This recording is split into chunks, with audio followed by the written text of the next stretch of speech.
കുട്ടികളുടെ ഡൗട്ടാണ്, എൻട്രൻസിന് പ്രിപ്പയർ ചെയ്യുമ്പോൾ നോട്ട്സിന് എത്രത്തോളം ഇമ്പോർട്ടൻസ് ഉണ്ട്, അഥവാ എൻട്രൻസ് ക്രാക്ക് ചെയ്യാൻ നോട്ട്സ് എഴുതുന്നത് വളരെ ഇമ്പോർട്ടൻ്റ് ആയിട്ടുള്ള ഒരു കാര്യമാണോ എന്നുള്ളത്. അപ്പം ഇതിനെ നമുക്ക് ഈ ഒരു വീഡിയോയിലൂടെ കറക്റ്റായിട്ട് ഡിസ്കസ് ചെയ്യേണ്ടതുണ്ട്. ഒന്നാമത്തെ കാര്യം, നിങ്ങൾ ബോർഡ്സിൻ്റെ കൂടെ ഈ ഒരു എൻട്രൻസ് പഠിച്ചു പോകുന്ന മക്കളാണെന്നുണ്ടെങ്കിൽ നമുക്കറിയാം ബോർഡ് എക്സാമിന് നമുക്ക് നന്നായിട്ട് എഴുതേണ്ടതുണ്ട് അല്ലേ. കുറേ സ്റ്റേറ്റ്മെൻറ്റ് ബേസ്ഡ് ആയിട്ടുള്ള ചോദ്യങ്ങൾ ഉണ്ടായിരിക്കും, ഡെറിവേഷൻസ് ഉണ്ടായിരിക്കും, അങ്ങനെ ഒരുപാട് കോണ്ടൻറ്റ്സ് നമുക്ക് വളരെ ഇമ്പോർട്ടൻ്റ് ആയിട്ടുള്ളതാണ്. അപ്പോൾ അതുപോലെ തന്നെ കോൺസെപ്റ്റും കാര്യങ്ങളൊക്കെ എക്സാമിന് ചോദിക്കാറുണ്ട്.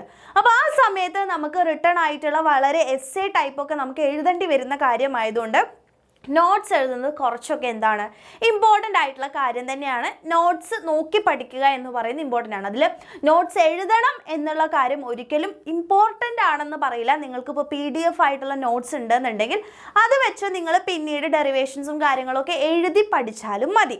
അപ്പോൾ പ്രോപ്പറായിട്ട് നിങ്ങളൊരു നോട്ട്സ് ഉണ്ടാക്കണം എന്നുള്ള കാര്യം, നിങ്ങൾ ഹാൻഡ് റിട്ടൺ ആയിട്ടുള്ള നോട്ട് വേണമെന്ന് ഒരിക്കലും നിർബന്ധമില്ല. ബട്ട് പഠിക്കാൻ വേണ്ടിയിട്ട് നോട്ട്സ്, ഇമ്പോർട്ടൻ്റ് ആയിട്ടുള്ള ടോപ്പിക്സിൻ്റെ നോട്ട്സ് നിങ്ങളുടെ കയ്യിലുണ്ടാവുന്നത് എപ്പോഴും നല്ലത് തന്നെയാണ്.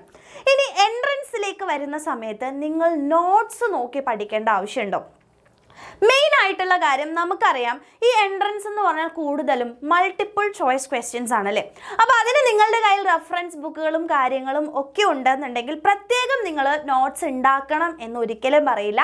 പേഴ്സണൽ ആയിട്ടുള്ള ചോയ്സ് ആണ്. ചില കുട്ടികൾക്ക് നോട്ട്സ് എഴുതിയാൽ മാത്രമേ പഠിക്കാൻ പറ്റുള്ളൂ എന്നുണ്ടാവും. അവരുടെ ഹാൻഡ് റിട്ടൺ ആയിട്ടുള്ള നോട്ട്സ് വളരെ ഷോർട്ട് ഫോമിൽ എഴുതി പഠിക്കുന്ന കുട്ടികളാണെങ്കിൽ ഇറ്റ്സ് ഫൈൻ. ബട്ട് ഒരിക്കലും നിങ്ങൾക്ക് നോട്ട്സ് എഴുതി തന്നെ നിങ്ങൾക്ക് ഒരു എൻട്രൻസ് ക്രാക്ക് ചെയ്യാൻ പറ്റുമെന്ന് പറയുന്നതിൽ യാതൊരു ഒരു പ്രത്യേകിച്ച് അതിൽ കാര്യമുള്ളതായി തോന്നുന്നില്ല. നമുക്ക് ഫോർമുലാസ് ആണ് വേണ്ടത്. അപ്പോൾ ആ ഫോർമുലാസും കാര്യങ്ങളൊക്കെ നിങ്ങൾ ചെറിയ ഷീറ്റൊക്കെ ആക്കി എഴുതി വെച്ചാൽ മാത്രം മതി. ബാക്കിയെല്ലാം നിങ്ങൾ മാക്സിമം നിങ്ങൾ പ്രോബ്ലംസ് ചെയ്യുന്നതിനനുസരിച്ച് നിങ്ങൾക്ക് ആ കാര്യങ്ങളും ഫോർമുലാസും ഒക്കെ എന്തായിരിക്കും, കാണാപ്പാഠം തന്നെ വരും. അപ്പം ഒരു എൻട്രൻസ് ക്രാക്ക് ചെയ്യുന്നതിൽ ഒരു ഹാൻഡ് റിട്ടൺ നോട്ട്സ് വേണം, അല്ലെങ്കിൽ നിങ്ങൾ തന്നെ നോട്ട്സ് ഉണ്ടാക്കണം എന്നുള്ള കാര്യത്തിൽ ഒരു പ്രസക്തിയുമില്ല.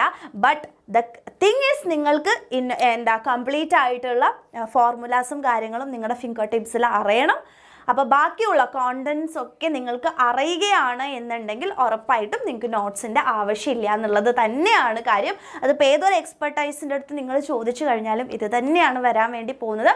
സോ നമ്മളൊരു എൻട്രൻസ് ഓറിയൻറ്റഡ് ആയിട്ട് പഠിക്കുകയാണെന്നുണ്ടെങ്കിൽ അവിടെ നമുക്ക് വേണ്ട കാര്യങ്ങൾ കൃത്യമായിട്ട് നിങ്ങൾ ഗ്രാസ്പ് ചെയ്ത് എടുക്കുക. അത് മെമ്മറൈസ് ചെയ്യുന്നതിലാണ് ഏറ്റവും കൂടുതൽ ആയിട്ട് ഇമ്പോർട്ടൻസ് ഉള്ളത്. അതിന് നിങ്ങളൊരു റെഫറൻസ് ബുക്ക് വാങ്ങിച്ച് അതിൽ അണ്ടർലൈൻ ചെയ്ത് പഠിച്ചു കഴിഞ്ഞാലും ഒരു പ്രശ്നമില്ല. അൾട്ടിമേറ്റ്ലി നിങ്ങൾ മാക്സിമം ക്വസ്റ്റ്യൻസ് പ്രാക്ടീസ് ചെയ്യുക.